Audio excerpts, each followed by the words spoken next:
네, 시작부터 끝까지 과거와 매우 달랐던 북한의 올해 신년사 그 자세한 내용 짚어보겠습니다. 고영환 전 국가안보전략연구원 부원장, 최진봉 성공회대 교수와 함께합니다. 네, 안녕하세요. 네, 안녕하세요.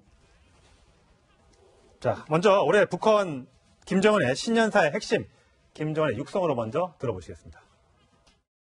미국 본토 전역이 우리의 핵 타격 사정권 안에 있으며 핵 단추가 내 사무실 책상 위에 항상 놓여 있다는 것. 이는 결코 위협이 아닌 현실임을 똑바로 알아야 합니다. 남조선에서 머지않아 열리는 겨울철 올림픽 경기대회에 대해 말한다면 우리는 대표단 파견을 포함하여 필요한 조치를 취할 용의가 있으며 이를 위해 북남 당국이 시급히 만날 수도 있을 것입니다. 네, 그동안은 이제 통미봉남, 미국하고만 대화하고 남쪽을 이제 제외한다 이랬었는데 어제 내용을 보면 우리랑 뭐 좀 해보겠다, 우리 민족끼리 뭐 민족 이런 말을 많이 했어요.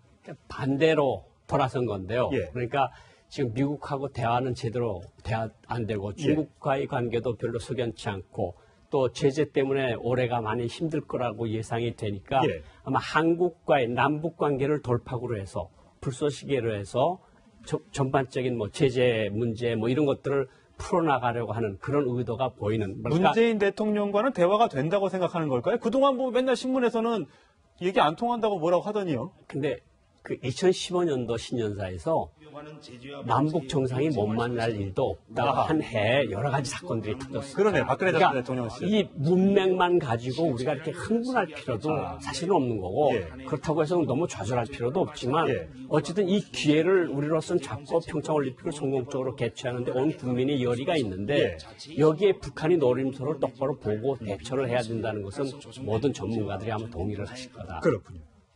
네.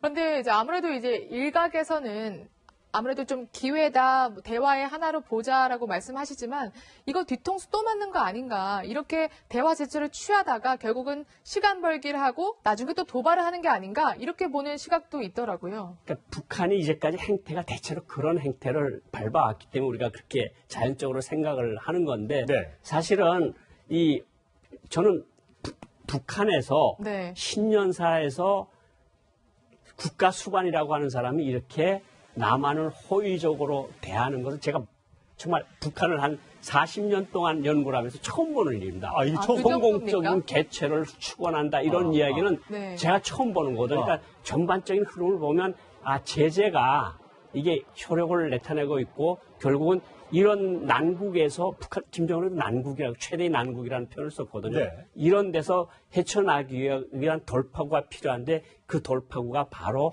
평창올림픽이고 이 평창올림픽을 이용을 해서 결국은 잘 된다고 하면 남북 정상회담까지도 갈 수 있다는 것을 흘리는 거죠. 네. 그런데 여기에 많은 전제 조건들이 있습니다. 그 앞에 쭉 말하는 것이 뭐였는가 하면 전략자산들 끌어들이지 말라, 동족을 반대하는 침략전쟁 합동훈련 하지 말아라, 뭐 이런 이야기들이 쭉 있거든요. 그러니까 아마 실무회담부터 이제 치열한 남북 간의 기싸움이 벌어질 겁니다. 그렇겠네요. 예. 네. 사실 김정은이 그래서 핵단추란 말을 쓰지 않았습니까?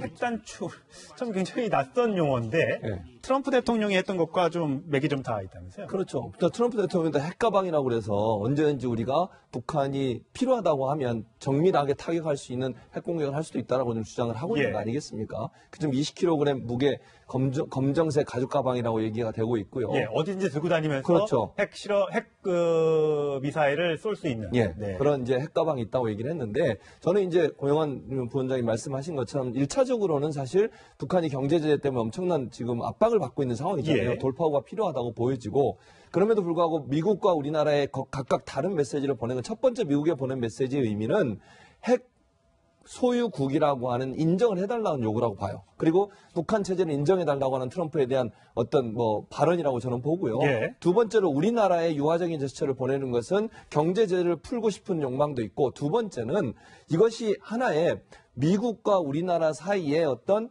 갈등을 유발할 수 있는 요소가 될 가능성도 있거든요. 다시 말씀드려 이간질 전략일 그럴 수도 있죠. 예. 왜냐하면 미국은 지금 상황에서 핵 개발을 멈추지 않거나 탄도 미사일 개발을 멈추지 않는 이상은 북한과 대화할 수 없어요. 그건 전제 조건입니다. 예. 사실 우리나라도 그런 전제 조건을 갖고 있죠. 그러나 우리는 일단 대화를 하겠다고 하니까 대화의 장에 나가야 된다고 생각을 하고요. 저는 대화 도중에도 우리나라는 끊임없이 핵을 포기하라고 얘기할 거고요. 탄도 미사일 개발 멈춰야 된다고 얘기할 겁니다. 그러면 결국 북한이 이걸 못 받아들이는 상황이 될 수도 있고 그러면 결국 우리가 우리가 어떤 자세를 취하느냐를 북한이 시험을 하는 예, 방법이 될 예, 수도 있다. 예. 근데 저는 우리 정부는 미국과 방향이 다르지 않다고 봐요. 그래서 북한이 그런 요구를 했을 때 우리는 그걸 받아들일 수 없는 상황이 되는 것이고요. 그러면 이제 회담이 결렬이 되겠죠. 그러나 우리는 끊임없이 대화를 통해서 북한을 대화의 장으로 끌어들이고 평화적 방법을 해결할 수 있는 다양한 형태의 어떤 예. 뭐랄까요, 협상 또는 압박 이런 부분들이 필요한 상황이기 때문에 예. 대화는 당연히 해야 된다고 생각이 됩니다. 물론 그동안 문재인 대통령이 여러 차례 평창 동계올림픽에 대해서 북한의 참여를 여러 차례 요청해 왔습니다만 북한이 그동안 콧방귀도 끼지 않았다는 점에서 왜 갑작스럽게 이렇게 신년사에 평창 동계올림픽이 들어갔을까? 알고 보니까 최문순 강원지사, 그다음에 비밀 북한 접촉이 있었던 것으로 파악이 됐습니다. 제가 조금 전에 방송 시작 전에 최문순 강원지사와 통화를 해봤습니다. 들어보시겠습니다. 지금 이제 크루즈가 될 수도 있고요. 그다음에 육로, 금강산 쪽에 육로가 될 수도 있고 또 비행기로 올 수도 있는데요. 아직까지 그 점은 열려있는 주제가 되겠고 그 지금부터 실무 접촉을 통해서 결정해야 할 사안으로 판단하고 있습니다. 그렇습니다. 어제 이제 북한의 최고위층에서 직접 여러 가지 긍정적이고 적극적인 표현을 한 것은 오는 걸로 결정을 했기 때문에 실무적인 뒷받침을 잘 하도록 해서 차질 없이 아주 세계적인 평화 제재이 될 수 있도록 그렇게 하겠습니다. 네, 이미 중국에 가서 지난달 2주 전쯤에 남북 접촉이 있었다라고 얘기를 하고요. 벌써 이제 뭐 크루즈를 보내느니 어떻게 할 것이니 벌써 이런 얘기까지 상당히 많이 좀 진척이 된 걸로 봐서는 가능성을 좀 높게 보고 있나 보더라고요. 그러니까 뭐 크루즈 같은 것은 우리가 제한을 지금 해놓은 상황이고요. 예. 그러니까 총체적으로 북한이 이제까지 지난해 말까지 보여줬던 태도들은 일관했거든요. 우리 예. 만나지 않겠다. 그랬다가 이제 지난해 12월 달에 이제 갑자기 최문순, 예. 김진표 의원도 가서 만나고 이랬던 거는 일단은 김정은이가 평창올림픽에 참가를 하되 이런 조건에서 참가를 하라는 지시를 내린 것으로 보이고요. 예. 뭐 크루즈가 가든 비행기가 가든 이것은 앞으로 이제 실무회담에서 하는 네, 건데 이제 크루즈 이야기가 왜 나오는가 하면 2002년도 아시안 게임 때 북한이 만경봉호라는 것을 타고 예. 부산에 왔는데 그때 부산에 왔던 이유는 뭐냐면 그 응원단과 선수단을 한국 사람들하고 접촉을 시키지 않겠다고 해서 크루즈거든요. 예. 그리고 우리도 그것을 충분히 고려해서 크루즈 말을 나온 거니까 원산에 보내서 예. 우리 강릉 앞바다나 속초 앞바다에 보내서 그 뭐 북한 사람들이 편안하거든요. 배 타면 일단 한국 사람들하고 접촉이 먹고 없을 자고 거니까. 전부 다 배 안에서 하도록 하겠다. 그리고 또 비용도 얼마 많이 안 들고 예. 그런 측면에서 크루즈 아이디어가 나온 것 같고. 근데 이런 것은 지금 우리가 제안을 해놓은 상황이고 실무회담에서 네. 기본적으로 당신들이 앞으로 한미훈련이랑 할 것인지 말 것인지 중단할 것인지 연기할 것인지 이런 것들을 아마 간을 보다가 뭐 어떤 회담이 깨질 수도 있고 안 깨질 수도 있는데 일단은 우리로서는 우리 입장을 관철시키면서 평창올림픽을 성공적으로 주최하는 것도 우리 정부의 예. 목표겠죠. 네, 이제 크루즈까지 얘기까지 이제 나온다는 말씀 이제 하셨는데요. 그러면 또 다른 궁금증이 그러면 고위 대표단으로 누가 올까 하는 거거든요. 지난 2014년 아시아 게임 당시에는 누가 왔었는지 직접 육성으로 확인해 보시겠습니다. 이 기세로 나가면 세계에서 아마 패권인 것 같아요. 세계에서. 그리고 이거 어떤 우리 민족이 그 세계 패권에서 좀 앞으로 다시 나갑니다. 이번에 그 남북이 거둔 수확이 남북 교류와 협력에도 이어져서 이제 뭐 남북 간에 몸을 터지는 그런 성과가 일어납니다.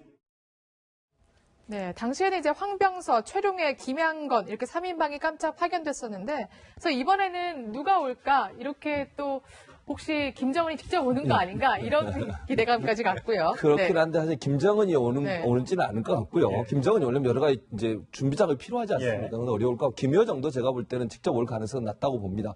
그럼 결국 이제 누가 오느냐인데 지금 현재 황병서 같은 경우는 총정치국장이었는데 좌천된 걸로 알려지고 있잖아요. 네. 네. 그리고 김양건 비서 같은 경우는 의문의 사고로 지금 네. 사망한 상태고 남아있는 사람이 이제 유일하게 최룡해고 현재는 2인자로 지금 알려지고 있는 예. 상황이어서 최룡해가 올 가능성이 있다고 봅니다.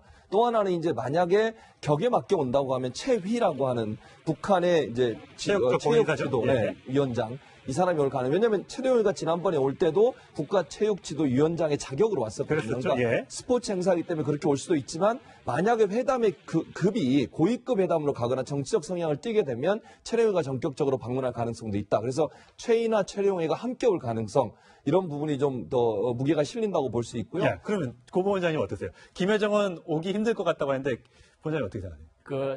김정은이나 김여정은 저는 100% 배제를 해야 된다고 생각하고, 신변 문제랑 그런 게 있기 때문에 예. 거의 불가능하다고 생각을 하고, 최령해 같은 경우도 지금 당 2인자로서 조직 사업, 간부 사업을 보고 있는 사람이 돼서 아마 오기가 힘들 겁니다. 그런데 이제 만약 온다고 한다면 최희라고 하는 굉장히 높아요. 네. 당중앙의 부위원장이면서 김정은은 위원장이잖아요. 예. 부위원장이면서 조선체육지도위원회 위원장이거든요.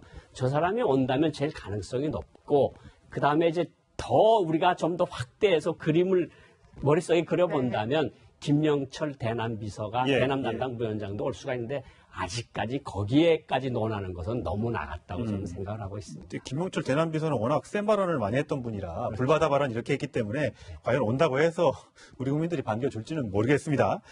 자, 아까 저희가 잠깐 영상에서 봤습니다만 김정은이 많이 늙었어요. 그러니까요. 얼굴이 지금 보면 아까 검버섯 같은 것도 예, 있었고. 그냥 노출 다 시켰어요. 예, 그러니까 이마에 주름도 있어 팔자주름 같은 게 아마 살이 많이 쪄서 그런 것 같아요. 예. 그리고 지금 숨소리나 걸음걸이 자체가 조금 부자연스러운 걸 보면 건강에 이상이 있는 게 아닌가 하는 그런 얘기도 들려지고 있는데, 재밌는 거는 이제 옷의 색깔이 옷도 예. 이제 이마도 그렇지만 옷의 색깔이 소위 이제 은갈치색 아니겠습니까? 그렇죠. 좀 나이 좀 들어 보이는 색깔. 그렇죠. 들어보는 사실 김일성이 원래 저런 옷을 좀 입었었어요. 인민복 입지 않았을 때는 예. 검정색보다는 은색 계통의 옷을 입었기 때문에 할아버지를 흉내낸 게 아닌가 하는 생각도 들고요. 예. 그래서 그런 차원에서 보면 약간 이제 변화를 시도하려는 의도를 보여주고 있고, 그리고 이제 본인이 갖고 있는 본성이 나오는 것 같아요. 그러니까 김정은이 처음 정권을 잡을 때만 해도 나이가 어렸고 아버지나 할아버지의 모양을 흉내내야만 정권의 어떤 안위를 보장받을 수 있는 상황이라고 하면 이제 네. 어느 정도 자신감이 좀 붙은 게 아닌가 그런 예. 생각이 좀 듭니다. 옷을 양복을 은갈치색을 입던 어떤 목소리를 흉내내던